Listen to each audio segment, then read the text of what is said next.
Majority Report with Sam Seder. The destiny of America is always safer in the hands of the people than in the conference rooms of any elite. Sam Seder. They are unanimous in their hate for me, and I welcome their hatred. We must guard against the acquisition of unwarranted influence, whether sought or unsought, by the military-industrial complex. The Majority Report with Sam Seder.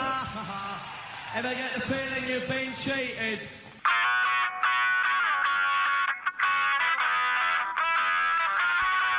It is Tuesday, July 11th, 2023. My name is Sam Seder. This is the five-time award-winning Majority Report.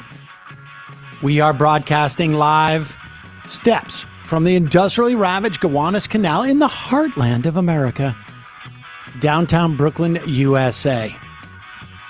On the program today, NATO meets Turkey now to support Sweden's entry bid. Meanwhile, Zelensky denounces the lack of a concrete path for Ukrainian admission into NATO. U.S. Directorate of National Intelligence says Iran has increased capacity, but it has not been developing nuclear weapons. Trump, his lawyers anyway, want the stolen document trial to start after the 2024 election. What a surprise. Meanwhile, grand jury, I'll debate him. Grand jury seated in Atlanta starting today over the 2020 election interference. That is the one to keep an eye out for.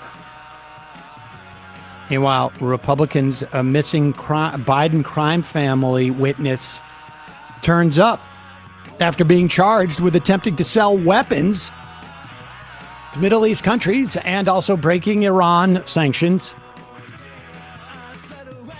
Israeli government back on track to crush their independent judiciary. This is the thing that 3 months ago caused so much protest in that country. We'll see if that happens again. And catastrophic flooding throughout Vermont. Shocking heat in Florida and its waters. As a study says, 61,000 were killed in summer heat waves in Europe last year. And this year is hotter. House conservatives send their demands to Kevin McCarthy, looking for a government shutdown. Iowa State House to vote on a new abortion ban. Judge says Kansas must stop changing trans people's sex listings in their government documents. And Mike Pillow auctioning off equipment as sales have dropped $100 million. The most disturbing part of that story is that his sales topped $100 million. Lastly, Florida suffering from woke mind virus attacks. All this and more on today's Majority Report. Welcome, ladies and gentlemen. Thanks for joining us. As my co-host Emma Vigeland says, it is Newsday Tuesday. Newsday Tuesday. And I like the idea of, how they thought Cuba was causing all of that Havana syndrome with its ray gun. Well, you knew what they were. That's why it was called Havana syndrome. I understand. You're right. It was in the title. But now maybe they've switched the dial ever so slightly, and that's why the wokeness gun is being kind of directed at some of these Florida residents, making them go insane. It just happens to be heating the water up. That's right. Yeah, right. Exactly. Well, that's part of the weather machine. It's all it's all part of the singularity. So we know that. Let's just start with this. This is sort of fun. We've been talking. We've touched on this. We haven't spent too much time on this, but the Government Accountability Committee and the Government Oversight Committee, both in the House and the Senate, James Comer in the House and it's Chuck Grassley in the Senate, had done a media tour a couple of weeks ago anyways. I don't know if they continued doing it while I was on vacation. It would have been rude of them. Well, they did a little bit. That was one of the my favorite clips of when you were away, which was Comer going on Fox and Friends, and I guess it was Ducey asking him what the quid pro quo was or what the crime was, and he had no answer for it. He was like, "That's what we're trying to find out." Yeah, Ducey says, "Make it simple for me. What's the crime?" Comer's like, "That's what we're trying to find out." But so they're investigating in search of the crime because there's got to be one. There's a quid. Yeah, they're in search of the crime, the weapon, and the motive. Right. But once they have all three of those, this is going to be an open and shut case. But you will recall that they were going on about recordings that supposedly the former CEO of Burisma had, although he denies he had them, which they knew about from a secret witness who had disappeared. Yeah, couldn't find him. This secret witness, now, this secret witness had filed a form with the FBI, and the FBI had investigated it and said there's not a lot of basis to this. And so they were going around saying, well, we know that somebody said there were tapes, but we don't know what's on the tapes or whether they actually exist. And they couldn't find the witness. Well, the witness has turned up, and it turns out to be an Israeli. This is, let's see, I got it right here. A guy named Gal Luft. He is the co-director of the Maryland-based Institute for the Analysis of Global Security. He is accused of recruiting and paying an unnamed former high-ranking U.S. government official on behalf of principals based in China in 2016 without registering as a foreign agent. That sounds like maybe he hired Biden. Maybe. Could be. I mean, Joe Biden. Yeah. Joe Biden was a former high-ranking U.S. government official on behalf, and he did so maybe on behalf of principals in China. I guess he was still in office at that time, so maybe it wasn't Joe Biden. And he didn't register as a foreign agent. That's legally required. The former high-ranking official, was an advisor to then President-elect Trump. That could be Biden. That would be weird for Biden to do. Yeah, never mind. And was allegedly paid to publicly support certain policies pertaining to China, according to the 58-page. Wow, I can't wait to find out who that is. Manhattan prosecutors also allege, and this is the Southern District of New York, allege Luft attempted to broker illicit arms deals to sell weapons to countries including Libya, the United Arab Emirates, and Kenya without having a license to do so, as is legally required in the U.S. And Luft is also accused of violating Iran sanctions by setting up meetings between Iranian officials and a Chinese energy company to discuss oil deals. And when interviewed by U.S. law enforcement, Luft allegedly made false statements regarding his role brokering those deals. He is a dual citizen of U.S. and Israel. He was arrested on February 17th in Cyprus, but fled after being released on bail and remains a fugitive, the Justice Department said in a press release. That must be why they can't find him to come and testify, because I wonder if the committee was aware. Yeah. My sense is no. I mean, it seems like someone put out a hook and James Comer bought it or bit on the hook, and they reeled him in, basically. That's what it seems like, at least from the indictment. And this is probably, I don't know if this is the person that Rudy Giuliani also met at one point in his travels. But, folks, I hate to provide you with Act 1 when you already know what Act 2 is of this.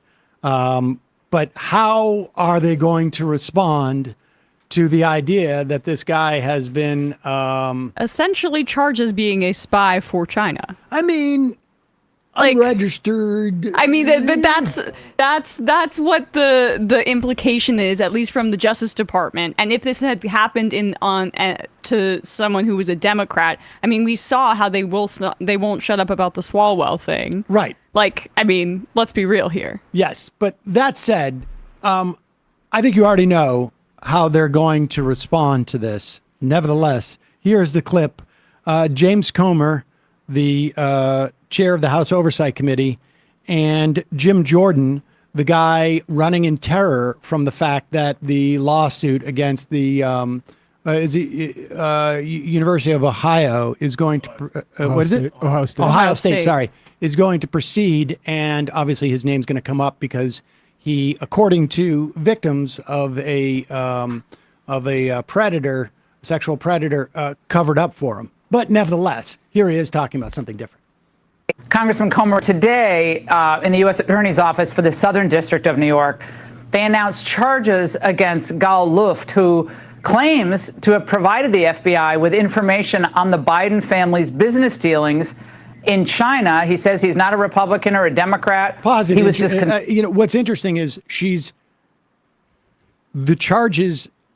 She's not going to read what the charges are. They're just going to put them up on the screen. Yeah. And while they're putting up on the screen, the charges are acting as an unregistered foreign agent, trafficking in arms, violating U.S. sanctions against Iran, and making false statements to federal agents.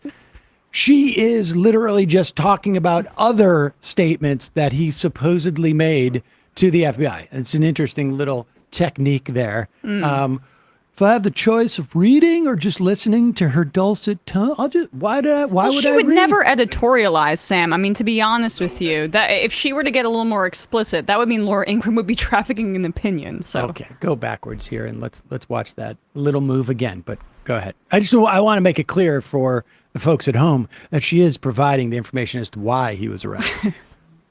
Congressman Comer, today in the U.S. Attorney's Office for the Southern District of New York, they announced charges against Gal Luft, who claims to have provided the FBI with information on the Biden family's business dealings in China. He says he's not a Republican or a Democrat.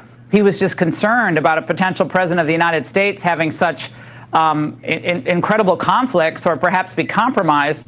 So, Congressman Comer, your reaction to the timing of that indictment? Policy, can I just say one more thing that is just unbelievable? We are to believe that this guy who's breaking Iran sanctions, who's representing China without registering, trafficking guns, who is trafficking guns to places where it's illegal, and inevitably America. He's concerned about the integrity of the president. Yeah. What a great dual What citizen. a patriot. Good. States having such incredible conflicts or perhaps be compromised. So, Congressman Comer, your reaction to the timing of that indictment? Wait, I'm sorry, pause it again. Not the substance of the indictment, but the timing. Okay, keep going. I know. Keep going. Having such incredible conflicts or perhaps be compromised.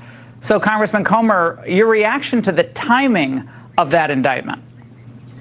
Well, the timing is always coincidental, according to the Democrats at the Department of Justice. Look, here's what I know about Gal Luft. He was getting paid, like the Bidens, from CEFC.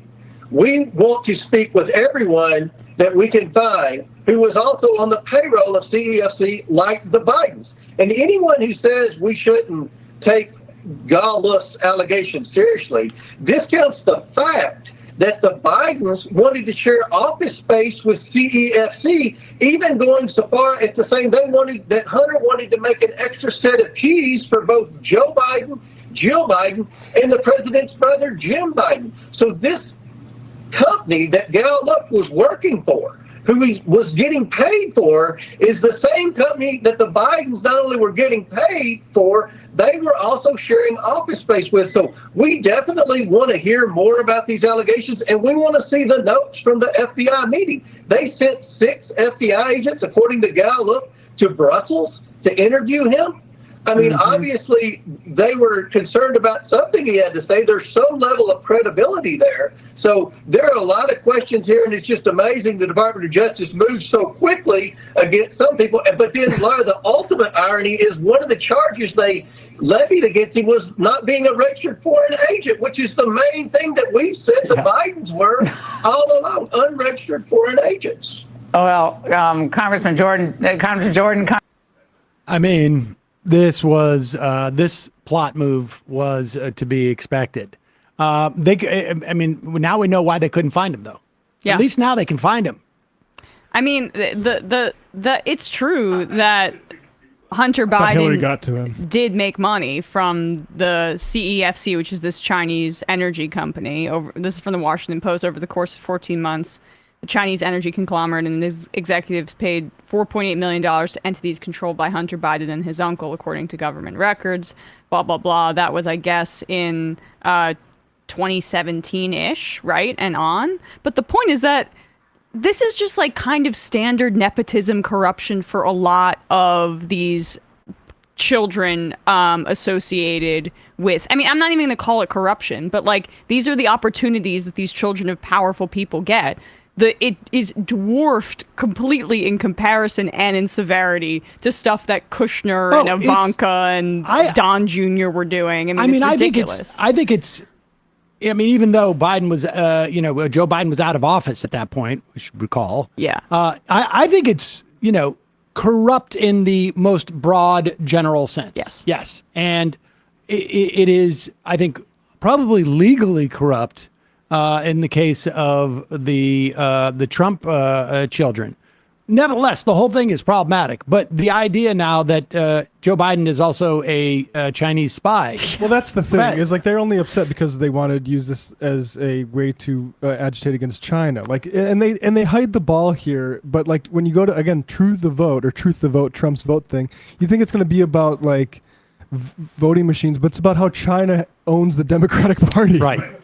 It just doesn't seem to be resonating in the way that they hope it would. But lest you think it's just the crazies in the Republican Party, or rather I should say, lest you think that there are crazies in the Republican Party as opposed to the Republican Party is crazy, I give you the moderate Nancy Mace.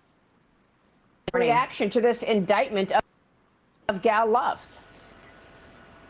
Well, no one should be surprised here. I don't trust the DOJ or the FBI. They are trying to silence our witnesses. This is a way to do that. He deserves to testify before the Oversight Committee. We have a lot of questions. We want to know why the evidence he brought forth to the FBI in that Brussels meeting in 2019 was not followed up on. And the irony here is not lost on anyone. Charging him for failing to register as a foreign agent. Well, I have a question for the DOJ and the FBI this morning. What was Hunter Biden doing with millions and millions of dollars from foreign countries advocating and lobbying on their behalf? I mean, really, this is obscene that they're not charging Hunter with the same crimes they're charging this guy. Their story just keeps evolving. Yeah. And now, are we to believe that in 2019, the FBI began its protection of Joe Biden? I wonder if they were also doing this for Bernie Sanders too, and for it's just fascinating. But yeah, vote for Trump because he'll get in charge of the deep state, even though his FBI was protecting this. I don't understand. Like the story, just if you really map it out, it really becomes like one of those. You remember those Escher drawings? Yeah, Escher. But it's Republicans. It's when in doubt, it's a false flag. That's what they go with, right? Like when in doubt, timing suspicious. Have you connected this piece of yarn to this tack on the corkboard? They're having a very, very difficult time sort of like getting this to stick. Yes. I mean, it really is. I've never seen this level of inability to make they have the House and they have all of this apparatus, but they have yet to be able to make any type of through line. Like I can barely follow this. I can't. Yeah. And I will say that it's kind of in retrospect instructive to how much they utilize racism towards Obama and sexism towards Hillary Clinton to make those cases. 100%. That's why that stuck more. Yep. I think you're right. All right. Quick break and words from our sponsor. And then we've got a lot more to cover today.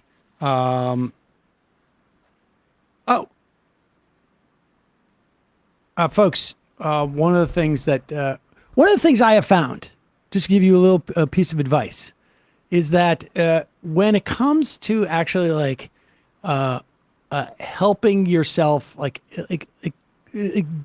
like doing exercise and stuff like this, don't try and make it perfect or figure it out. Make it so that you develop a habit. That is the most important thing. And the beauty of Ritual, which is the company that makes my vitamins, is that one, I can outsource the having to know whether I'm taking the right stuff, as it were, or quality stuff, and basically have them also do the habitual part. This is the thing that I like about Ritual, is that I am older. I have problems with a lack of vitamin E was the big one that my doctor always used to tell me. Is that it or D? It was D. It was D. It was D. And every time I would start taking, he would tell me, find a good multivitamin. I would take it. I would finish the bottle, and then I would forget to get it again, and then I would never do it again. So that is the beauty of Ritual. Ritual has scientifically developed multivitamins, has high-quality ingredients that are in clean, bioavailable forms. Ritual has your new type of 2 days, from helping you support heart health with omega-3 DHA to normal muscle function and normal immune function with vitamin D3. This is a small step that can have a major impact. It's an all-around win. The products are made traceable, and this is the part that I really like, because where your nutrients come from is just as important as what they're for. They're vegan-friendly, they're non-GMO, they're sugar-free, they're gluten-free, they're major allergen-free. There's stuff that you don't necessarily want derived from one product or another, or from one place or another, because of whatever problems or practices that they had in those times. And with Ritual, that's never an issue, because you know exactly where it comes from. Their capsule has a delayed release that is designed to help it make it easier on an empty stomach. Because one of the other things I always used to do was I got to take this with food, and then I would forget. Now what I do is I put the bottle in front of my face, and so when I walk by it, then I take it. There's they got a minty essence in every bottle. It feels fresh. That's not bad as well. But Essential for Men is the one that I take. It's a quality multivitamin from a company you can actually trust. And check this out. Ritual's offering you 20% off during your first month. Visit ritual.com/majority to start Ritual, or add Essential for Men to your subscription today. They've got vitamins that are appropriate for your age, whatever your situation. Check it out. We'll put a link in the podcast and YouTube description. Also, one of our sponsors today, Emma just got this for her dad. I did. Henson Shaving. It's a big hit. It's a big hit. I'm not surprised. Henson Shaving is a family-owned aerospace parts manufacturer. They made parts for the Mars rover. Is that what it was? The Mars rover and the space station. And now they're turning their machines to making this very simple razor. Look, maybe use disposables, or maybe use the ones where you have to go and get whole series of special proprietary blades, or maybe you're on a subscription. Whatever it is, you will not get a shave that is as nick and cut and scrape free as you will from this. And why? Because it turns out the issue is not the quality of the blade. The issue is the length of the blade from the razor. And they use aerospace CNC machines. I always forget what that means. Computer numerical control. Wow. Computer numerical control machines. And their razors just extend 0.0013 inches, less than the thickness of a human hair. That means a secure and stable blade with a vibration-free shave. And here's the thing about this company. They want to make the best razor. They don't care about having the best razor business model. So that means you buy this razor, and it is a substantial piece of engineering, frankly. Feels good in your hand. And then there are no subscriptions. There's nothing to throw away, except for basically old style straight edge blades. It will cost you $2 to $3 or $2 to $5 or whatever it is a year to maintain your razor for the rest of your life. However, they're giving our audience a 2-year supply of blades for free. Just go to hensonshaving.com/majority. That's HENSON shaving.com/majority. Add a razor, a 100 pack of blades to your cart. You got to do that yourself.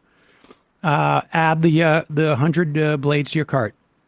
Then enter code majority. You get the blades for free. The link is in description. But honestly, they have like, I think 4 different colors. This, the gold, the black, and the blue. And then they have another level of razor.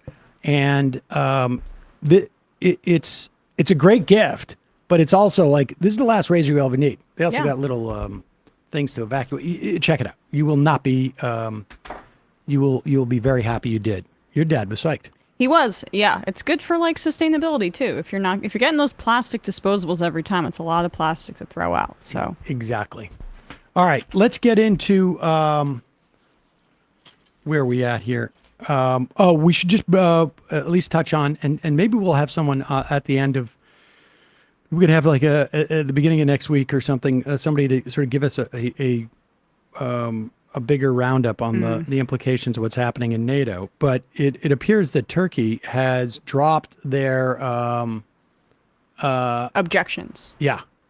Coincidentally, as at least Jake Sullivan is saying publicly, there are a little bit of contradictions. I guess Playbook reported something slightly different, but it seems like Bloomberg reported this too, that they should be getting some sort of F-16 package, $20 billion-ish worth in exchange for this. And I also think they made some agreement with Sweden as well when it had to do with Kurdish migrants.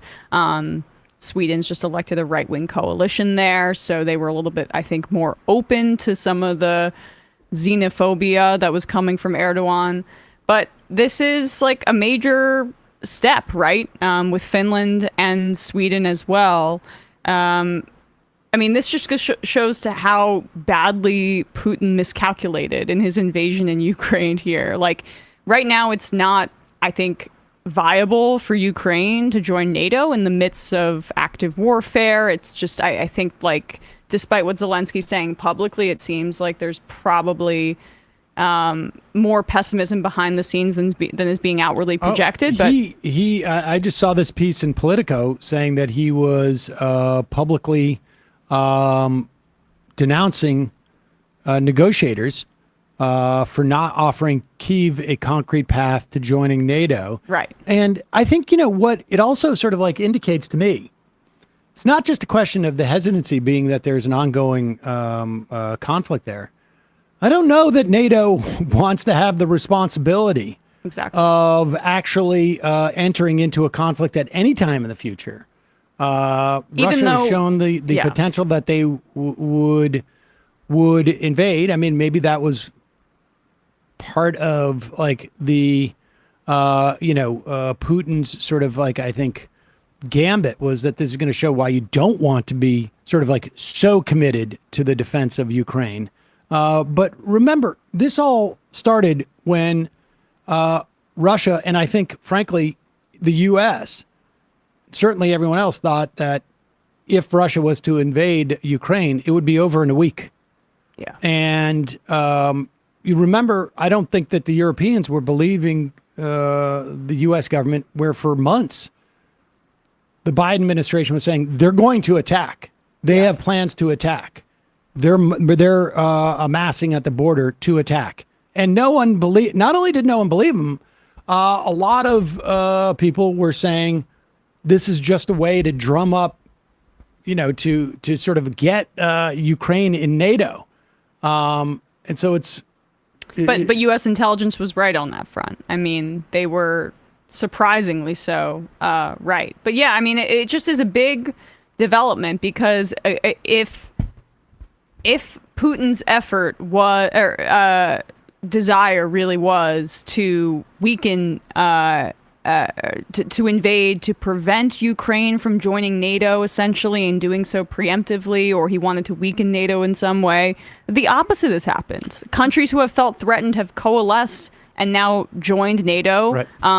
And it in terms of like public sentiment about Ukraine joining NATO, that's probably, especially within Ukraine, at an all-time high because of nationalism and linking arms in understandably so in face of the violent imperial invasion by Russia. New Jersey Mailman says they aren't talking about Ukraine joining NATO now. They're talking about after the war, mainly being who is going to guarantee whatever peace we see. It's impossible for a country to join NATO in a war that has border conflicts against NATO laws.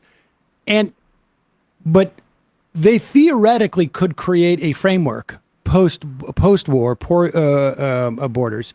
And I think there is just an inherent lack of interest in doing that. Now, it may ultimately be that there's some type of like UN force that ends up keeping the peace, or some other type of force that involves, some NATO members. But I don't know. We'll see. Yeah. That's where we're at on that accord. We'll try and get somebody on who has a little more expertise in that going forward. But, who knows? This war is looking, obviously intractable at this point. Yeah. And I'm trying to get a Finland expert on now, too, since they also just elected their own right-wing government and joined NATO. Just a heads up for tomorrow. I mean, we have all these stories. They're in Florida. The ocean temperatures are, according to the Washington Post, like off the scale. Yeah. I mean, literally, there are temperatures so high, they are off the scale of the color contours on some weather maps. Much of Florida is seeing its warmest year on record, with temperatures running 3 to 5 degrees above normal. Some locations have been setting records since the beginning of the year. The hottest weather has come with an intense heat dome cooking the Sunshine State in recent weeks. There's also one of these heat domes that is supposedly forming in the Midwest. The heat dome has made coastal waters extremely warm, including downright shocking temperatures of 92 to 96 degrees in the water in the Florida Keys. That's boiling for them. More typically, it would be in the upper 80s. Tweeted Jeff Barrett-Delly, chief meteorologist in Tampa. Miami's heat index has soared 110 degrees on Monday. It reached 100 on at least 30 days. And there's a big difference, incidentally. I mean, I think this hopefully goes without saying, between like 75 and 80 degrees, those 5 degrees of temperature, and 110 and 115, or 113 and 118.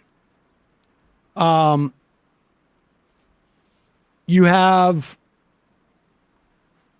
intense flooding in Vermont. It was like just on the border of being like super, super catastrophic. And now it's just sort of catastrophic. I mentioned in the headlines, New York Times reports on a study that 61,000 were killed in Europe last year in heat waves. There's a story in the Washington Post saying the Earth is at its hottest in thousands of years, like 125,000 years. Of course, that's not, they can't do it exactly. But here's the point, and we'll talk tomorrow. We're going to have Bill McKibben on for a little bit of time. He's got a little bit of a window. But the idea that, I mean, I had this conversation with a guy recently. Not a bad guy. Has some interesting ideas about some things. But the idea isn't so much that, okay, the Earth has never been hotter. Maybe it has. But we know this almost for a fact. The Earth has not been hotter at a time where we have developed like civilizations. Yeah. And where we have, been non-migratory and non-tribal. Millions of people living in the desert or in areas that are susceptible to flooding, or islands. I mean, yeah, everywhere. We have built these cities and our transportation systems and our way of lives, and located ourselves based upon the weather as we understood it and it had been for hundreds, if not thousands of years. And it's changing dramatically. And the expense the cost, the difficulty, the human misery that is going to be. I mean, there are countries, major, like parts of Pakistan and India that maybe become unlivable very shortly, and we seem utterly unprepared for this. There's a lot of people I think who think they're going to make a lot of money off of it, but it's There's going to be some clean water profiteers in the future. Without a doubt. We're also going to have a difficulty in terms of growing food.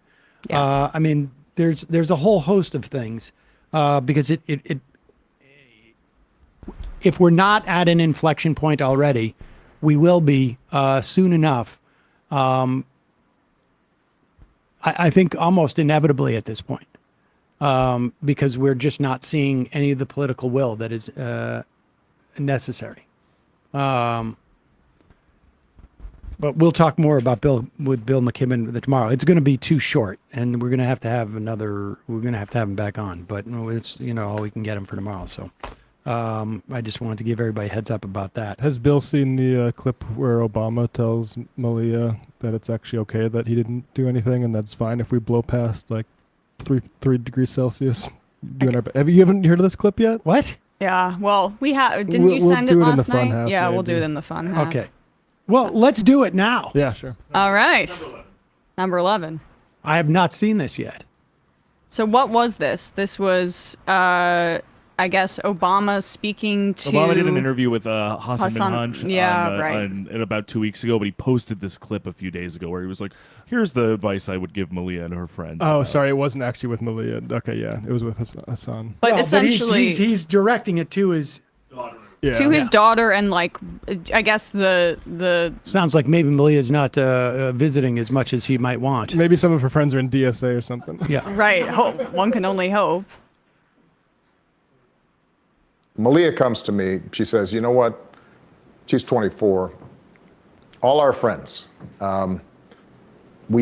Sometimes we talk about climate change, and we just feel like there is no way we're gonna be able to solve this. We're looking at the science. It feels as if we're on a trajectory that we're going to sail past this 2 degrees centigrade benchmark, where after that, potentially things are getting cataclysmic." And so I'll be honest with you, Dad, a lot of my friends, they just feel as if, what's the point? Because the world's burning and there's nothing I can do. And I said to her... Pause it for 1 second. I just want, I'm getting a lot of vibes. I've not seen this clip, but I'm getting a lot of vibes of Jerry Seinfeld complaining when his kid came back from college. And Jerry Seinfeld then, becoming for years dedicating his life to I can't do my gay king bit at colleges. College kids have gotten, I can tell this because of my own sort of failings as a father. When you make the point of the age of your kid in that way. She's 24. In other words, let me tell you something. And she's coming. Now, if you're going to your dad, who was the president for 8 years, and you're saying, all my friends feel completely bleak about this major issue, it wasn't just sort of like, hey, Dad, I just off the top. It's like, why didn't you do anything, man? Why didn't you do anything? How could you do nothing? Yeah. And the context is probably a little different than the average political debate at dinner. Different conversation I had with my dad. I'm sure it's almost like when Seinfeld's kid comes back from college and is like, "Dad, you can't keep doing that gay king joke. It's not funny. It's rude, And oh God, that's the vibe I'm getting here. Just because I get I've been there. They just feel as if, what's the point? Because the world's burning and there's nothing I can do.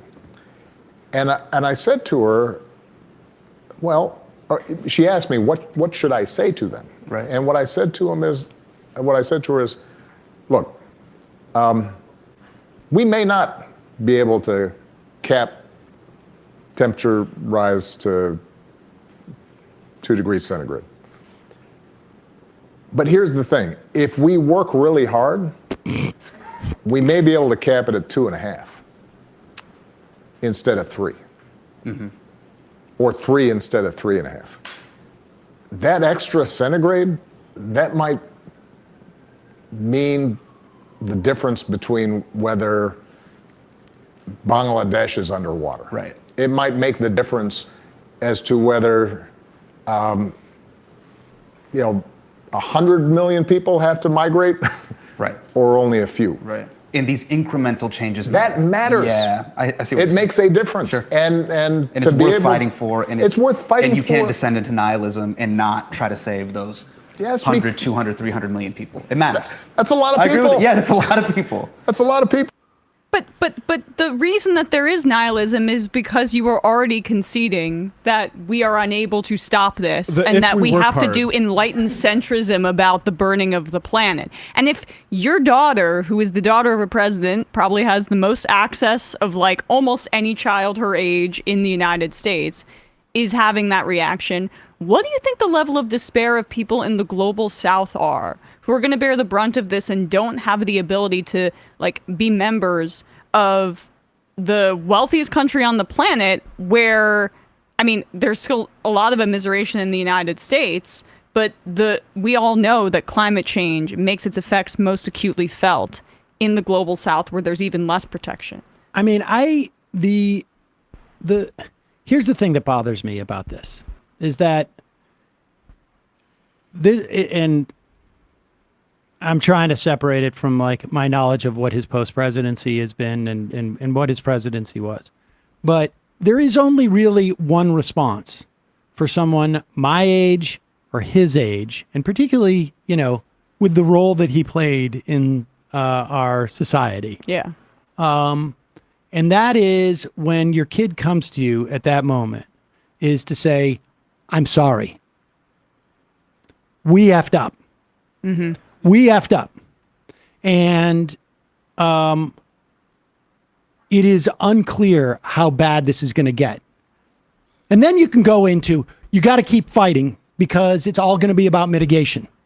And it's going to mean the difference between 1 billion lives or maybe 2 billion lives, or 1 billion lives and 100. We don't know. But we effed up, because you need to communicate the failure that we have already undergone to stop this from happening. But he can't do that because his ego is tied into it. Like, the nihilism is setting in, dear Mr. President, because you did not act in that way. And so when you say, like, we may not be able to cap at 2 or even 3 degrees centigrade, like, the nihilism is a result of that kind of passivity by the wealthy and the elite in the world, who did not act with the urgency for the rest of the world that's going to bear the brunt of this. And I'll tell you what, I mean, he'll be able to elevate his house in Martha's Vineyard. He'll be able to elevate it. I'll tell you what he really said, yes. Yeah. And frankly, it's the same thing that I say to my kids. He has a little more force behind it, which is, ultimately, our lives are going to be a little bit inconvenienced. But we, broadly speaking, are going to be okay. The pain is going to be felt around the world. And to the extent that it's in this country, it's going to be, felt, in the southern regions, and it's going to be, lower income people. I mean, that's the truth of what he says to calm down his 24-year-old. Like, you're going to be okay. I mean, the rest of the world may be on fire, but like our house is fire retardant. And that's like, basically if it goes up 2 degrees, like he's talking about, we are talking like incredible devastation. We're not striking a compromise on the budget. We're talking mass migration. We're talking hundreds of thousands of deaths. We're talking, millions. I'm being conservative because I'm not a scientist. I'll tell you what, I bring this up every now and then. What James Lovelock, he just passed away, I think it was a year ago. He was the guy who found the hole in the ozone layer, which we ultimately fixed for the most part. And they had asked him 15 years ago, I think it was, about stops, like recycling or whatever it was. And he was like, yeah, we're having this conversation about 20 years too late. Yeah. According to him, he walked this back because I think people were like, dude, you can't say that. But I think he said by the end of the century, Europe is sub-Saharan. And he said we could be looking at a situation where we lose 80% of the world's population.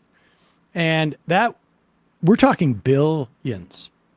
Now, they wouldn't, it's not a question that they would die overnight, right? I mean, it would be parts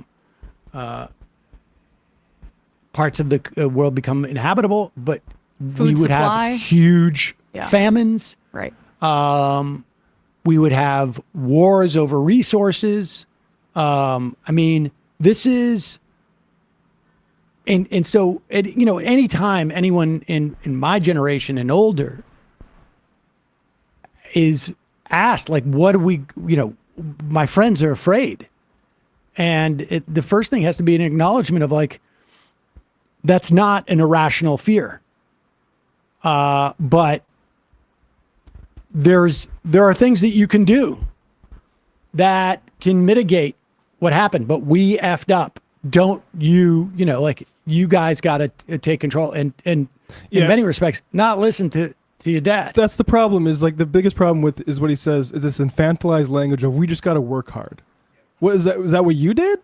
Were you working hard? We just got to continue the hard work you were doing? Because, like, from my perspective, you didn't do, like, what was Obama's climate legacy? Right. But the thing about Obama is that he has always been a religious adherent to the arc of history bends towards justice, and, like, this general approach of passivity towards making change. He said that all the time. I mean, and so, like, the arc of history is now going to bend towards fixing the climate crisis. In the end, we'll all be okay, except for the millions that die and starve. And it's just like this general, like, that attitude is what feeds nihilism. That is what's so ironic about that answer. Yeah, like, because it doesn't, like, nihilism, lack of meaning. When Obama says we just got to continue working hard, that creates nihilism, because that's not what I understand words to mean. Right. We've got to do something a little more specific than just, Yeah, like maybe jog harder the on fossil the, fuel on the companies. treadmill. Right. Yeah. Like, get tangible. This is what I failed to do as president. I failed to create these benchmarks. I failed to be able to convince it, you know, like, the vague generalities. We got this. Go back as you were. Yeah. And that's what happened with, like, McConnell and the grand bargain and all that stuff, and anything with McConnell. The Merrick Garland stuff was like, it'll work out probably. McConnell was probably on the level in terms of negotiation. Like, there's always just this, like, ineffable, nebulous, like, it's probably fine. There has attitude. arguably not been a president for for 35 and younger, for 40 and younger people, or a political figure who has been more of a figurehead for nihilism for younger generations than Obama, who ran on hope and change and then had this kind of attitude as in governance. And how those ideas of hope and change sort of, like, hollowed out once he became president. Yeah. You were right. That was a good clip, Matt. It gets me. It gets me mad. Yeah. It gets me mad. Because this is, again, you know, he's not on with, I don't know, I guess Charlie Rose is not doing a show, but he's on with a guy who is, like, has the his kids audience. listening to Yeah. him. Work harder? What the F does that mean? Roll your sleeves up. Try to get this TPP passed. You know how you go into your job at 9? Head in at 8:15. To stop climate change. Stop climate change. It's kind of Bush and Obama. Well, I can't do Obama. So I just do Bush. Go I do into the work. one president. I mean, Look, we need to roll up your sleeves. We need you to go play basketball. No, we'll stop climate change. Don't kneel. Well, maybe. Oh yeah. Don't kneel. Just Jesus. Go in half hour early. Stay a half hour later at work.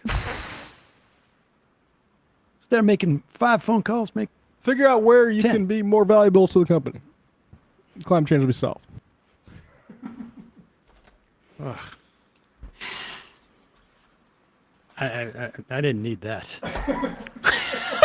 I didn't need that at all. Let's talk about. That was not the clip to show me right now. honestly. As it starts feeling warmer in the studio. As it starts to feel warmer in the studio, but also because I was going to talk about abortion and, I Merrick Garland. I mean, as you know, I know that doesn't maybe make sense to people, but there was other things he could have worked harder and smarter. How's that for a podcast? Sort of way of doing it. Yeah. Stop working harder, work smarter. Yeah. Where's your efficiency, buddy? 80-20 rule. If Merrick Garland is not getting a hearing, then you realize that you're in a political battle and you start to wage one instead of just going, well, tried hard. Well, forget about that. Forget about that Supreme Court justice. Hillary will take care of it. Didn't quite work out that way. Two stories that I think are a little bit prophetic about what we're going to see. In addition to the fact that Iowa is going to, they had their abortion ban struck down. They're gonna take another bite at that apple, and they will get there. There's a story in Jezebel about a Nebraska mom who took a plea deal on Friday. She had ordered abortion pills for her teenage daughter. Now, to be clear, she did this before their Nebraska has what, a 6-week ban? A 12-week? I mean, for all intents and purposes, a ban on abortion. They had one that was at 20 weeks. This 17-year-old was probably at closer to like 25 weeks, maybe 29 weeks. But she in this case, the mother, this is the had charges brought against her, including concealing a death and a false reporting. Jessica Burgess admitted to helping her daughter end her pregnancy in the spring of 2022. Burgess gave abortion pills to her then 17-year-old daughter, who gave birth to a stillborn fetus estimated at 29 weeks of gestation. They then buried the remains. Someone had tipped off police that Celeste had a stillbirth and buried the remains. The cops obtained a warrant for Facebook messages between her and her mother. And this is important to understand because we're going to hear a lot more of cases like this. Mm-hmm. And this is not, this is not like we have hardened criminals. It's not like I came out of the slammer with all these ins and outs about how I'm going to commit crimes. These are people who are going to be, sort of like breaking the law because an individual right was rolled back that existed for 50 years in this country. And so you should know this, like they apparently, the mother and daughter chatted over Facebook, direct messages. And Meta complied. They discussed ending the kid's pregnancy, 17-year-old pregnancy, with pills. A friend of the 17-year-old told the police that she was there when the first abortion pill was taken. According to Jezebel, most people charged for self-managed abortion were reported by healthcare workers or friends and acquaintances. The 17-year-old was charged as an adult and pled guilty in May, faces a 2-year prison sentence. It was going to be 8 years if she didn't plea. I mean, it's... hardened criminal here, helping out her child. Well, no, this is... I'm talking the 17-year-old. The 17-year-old is facing 2-year prison sentence. I'm sorry. She was charged as an adult. So it's not a kid thing. It's this woman, wow, according to the state, is going to get a 2-year prison sentence. The mother pled not guilty to 5 charges, for which she faced 8 years in prison. She pled guilty to 3 charges and will face up to 2 years in prison now, too. So between the two of them, the 42-year-old mother, or the now 18 or 19-year-old daughter will be in prison for maybe 2 years each. We're going to hear a lot of stories about like that. Incidentally, Omaha's rate of violent crime is significantly worse than New York City's. And you know what this kind of stuff also will do is it's going to literally kill people who are trying to seek abortions. I mean, there are going to be instances where people are so afraid, and maybe take methods into their own hands, and they don't seek medical help because of fear of going to prison, going to jail, and it's going to kill somebody. This happened when abortion was illegal. Thankfully, medical abortions have come a long way, and there are pills, but there's the ability for there to be complications with people's pregnancies. Without it. And they're just going to be afraid to go to the doctor because of this. I mean, and conservatives and fundamentalists are going to be like, "Well, fine. That's story you're you're talking God's about judgment for your crime." Happened in 2012. Yeah. In Pennsylvania, a woman helped her teen daughter get abortion pills because there was no clinic care accessible to them. And the daughter was scared when she started bleeding, so they went to the emergency room and told the staff she had taken mifepristone and misoprostol, and she was discharged. But the hospital system reported the mother to State Child Protective Services. State sentenced her to 9 to 18 months in jail. And we're going to see a lot more of those stories. We didn't hear about it then because they were far rarer, and I think people just weren't, didn't want to create a firestorm about that. But the reporters weren't paying attention to it. But these stories were happening. Out of Sacramento, the EFF, which is a digital rights group, has claimed, was found that this sheriff in Sacramento County was sharing automated license plate reader information with out-of-state authorities that and agencies that could use it to prosecute someone for seeking an abortion. Now, there is a law that this sheriff, when he was a assemblyman, passed, which restricted law enforcement from sharing this data with out-of-state authorities. But now he's sharing it with them as part of, like, supposedly fighting crimes because the bad guys don't know, jurisdictions. But the problem is that there's no reason to believe once they're going to share it with states that have abortion bans, that law enforcement in these states are not going to use that to determine that someone may have gone out of town to get an abortion or out of state to get an abortion. 71 law enforcement agencies in 22 California counties were sharing such data against California law. This is going to become important too, because you need to make sure that in states where abortion is legal, this kind of information is not transmitted, either purposefully or without the intent to make sure you're catching people who have, abortions. But basically what it is they don't send specific license plates. They take this data, like this is all the information we got in the month, let's call it the month of July. There was, 100,000 license plates in the Sacramento area. I mean, it was probably 1 million, whatever it is. And you put it up into the cloud, it becomes a database. Yep.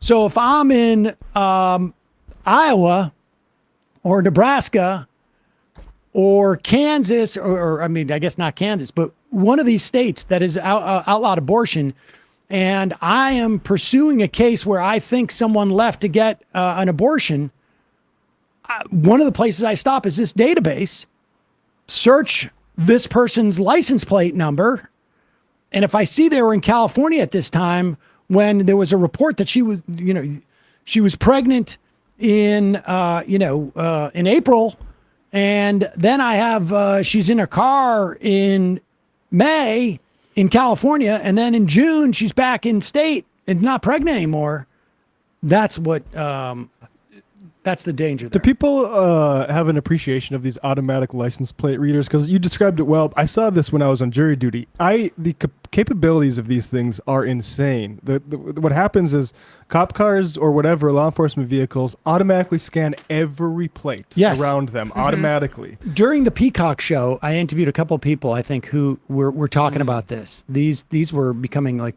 prolific. And you can upload all that stuff to the cloud, to law enforcement. Probably Palantir can get some nice AI tools to go make some patterns out of that data. This is it is the dystopian technology being deployed right now, on top of like the Ring doorbells that everybody knows about, which also cops can Totally. And also, let's just say, this is the problem when you say states' rights for fundamental rights, because without, even in a state like California, which ostensibly there was supposed to be some 2015 law that prohibited the sharing of this kind of information, but I don't know what the workaround is by the sheriff. I just do it. Just do it, right? The sheriff. Well, he's an ideological, right winger, probably. Pretty high. He's actually pro-abortion rights, according to him. Sure. But, once you become sheriff, your worldview changes, and it's, it's crime fighting uber alles. Yeah. And so we're just going to put everything that we can up there. And if that means, that's the bottom line, right? Is that we could prevent almost every crime there is if we, put ankle bracelets on every single person in the country and, put fencing around them. And, if you cross the threshold of someone else's vehicle or something we could do it theoretically. But that's the point, is that when it's not a federal right, states aren't going to necessarily protect you, even if you go to sanctuary states, because you are not protected by the border of the state that potentially you're fleeing to get an abortion somewhere else, because there's the potential for you to still face the law enforcement in your state if they're particularly fascist. All right. Well, we're going to take a break. We start off the show today where Emma was like, oh, we don't have a ton to talk about. We could go short. Yeah. And I'm like, I never say that because then I end up going long. And then invariably it ends up being the longest show. I know. But it's almost a fun game to say it when we think we don't have a ton of news. We should say, let's go long today. Yeah. Yeah. And then we'll go short. Then we'll go for 2 hours. Folks, it's your support that makes this show possible. You can become a member at jointhemajorityreport.com. When you do, you not only support this show and help it survive and thrive, but you also get the fun half. And you get to IM during the fun half through our app at majorityApp.com. The app is available to everybody. It's free, but it has extra bonuses if you're a member. Advanced search functions and IMing. Also, you get the free half free of commercials, but you always want to check out the show notes because we get discounts for products. And just a reminder, we don't ever hawk a product that there's been a couple that I don't use. I would never give her an endorsement for a product I don't use, but one was I think it was a bra. And then I had people use the bra. I remember them. Mila really was a huge fan of those. Those are good. But they're good products. If we didn't think they were good, we wouldn't tell you about them. Don't forget justcoffee.coop, fair trade coffee, tea, or chocolate. Use the coupon code majority, get 10% off. Great coffee. There's a Majority Report blend if you want. But there's all sorts of great coffees over there. I think they're having a sale on their cold brew too. Ooh. You just put it overnight. I might need to do and that. And they are movement partners. They're a great a great sponsor. They've been with the show for over a decade. Co-op. They take care of their farms, et cetera, et cetera. So check it out. Emma, ESPN. Yeah, so yesterday we spoke a bit about some of the NHL and NBA off-season storylines, Wemby, Popovich extending, as well as the DeBrincat trade to Detroit for the NHL. And we also talked about the Northwestern hazing scandal and the New York Times probably union busting, shutting down its, in terms of the long game, shutting down its sports coverage, which is a part of the New York Times Guild. I'm sure that didn't factor into the decision at all. Yeah, and then essentially outsourcing it to The Athletic, who they recently acquired, who is not unionized. So youtube.com/ESPN show for that. Matt, what's happening in Left Reckoning? Tonight on Left Reckoning, Anders Lee, we're talking about the Democratic, well, before it was Democratic Farm Labor, the farmer labor movement in Minnesota, socialism in Minnesota, where basically inspired by populist movements in North Dakota, they started organizing farmers and industrial workers in Minnesota, and it got a little bit of quite a lot of success, and then Hubert H. Humphrey and those type of Democrats killed it. But check that out tonight, patreon.com/Left Reckoning, where I'm going to be watching more Upper Midwestern documentaries, including Rebel Earth. For patrons, they saw me. It's about the socialists that organized North Dakota in the 19-teens. Ooh, cool. All right, quick break. Fun half. You are in for it. All right, folks, 646-257-3920. See you in the fun half. Are you ready?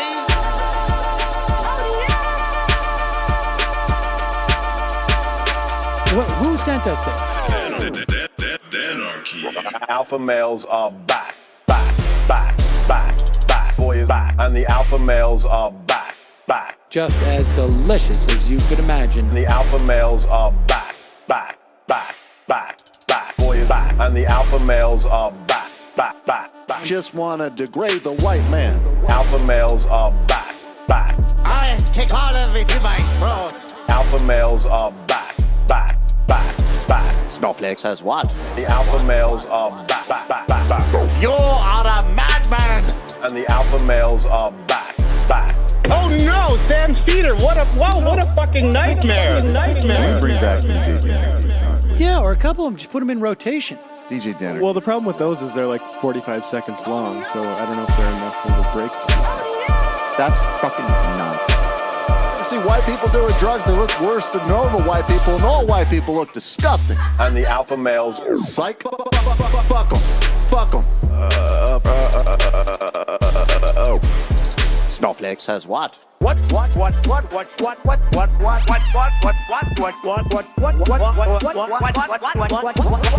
Snowflake says what? A hell of a lot of bank. A hell of a lot of bank. A hell of a lot of bank. Okay, I'm making stupid money. Hell of a lot of bank. A hell of a lot of bank. All lives matter. Have you tried doing an impression on a college campus? I think that there's no reason why reasonable people across the divide can't all agree with this. Psych. And the alpha males are back. And the Africans are black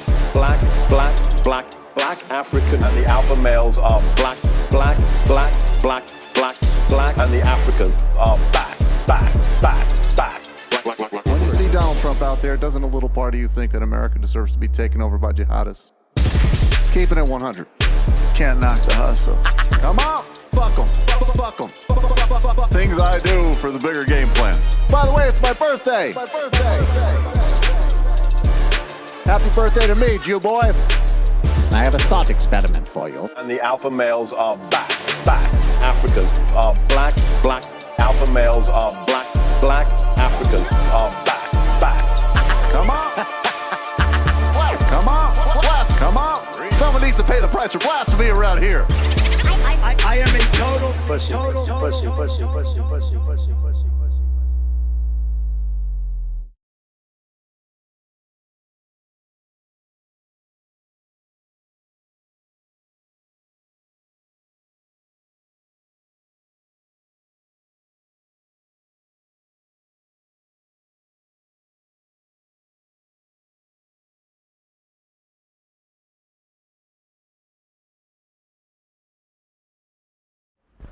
We are back. It's a little hot and hazy here, so we're like it's like a mirage. It's like Margaritaville here. We've all gone Jimmy Buffett. It's so hot here that like nobody knows what that means. No one knows. I was actually at Margaritaville about 4 weeks ago in Manhattan. I think it's closing down, but is there a Margaritaville here? I was shocked. My friend's like, "Hey, meet me at Margaritaville." I'm like, "Okay, it's like right in Midtown." I had no idea. Times Square. Yeah. Gotta but be, do people know right? who Jimmy Buffett is? Yes, of course. I only know who Jimmy Buffett is because in senior year guitar class in high school, the first song I ever learned on guitar was Margaritaville. He had well, that's a good one. Oh boy. He had a also like a competitor to Corona called Land Shark. That was a little bit all the rage on the East Coast for a little while. I think it's still around. Yeah, I mean I think really people overstated how much better or worse it was than it's fine. It's Corona. decent. Yeah.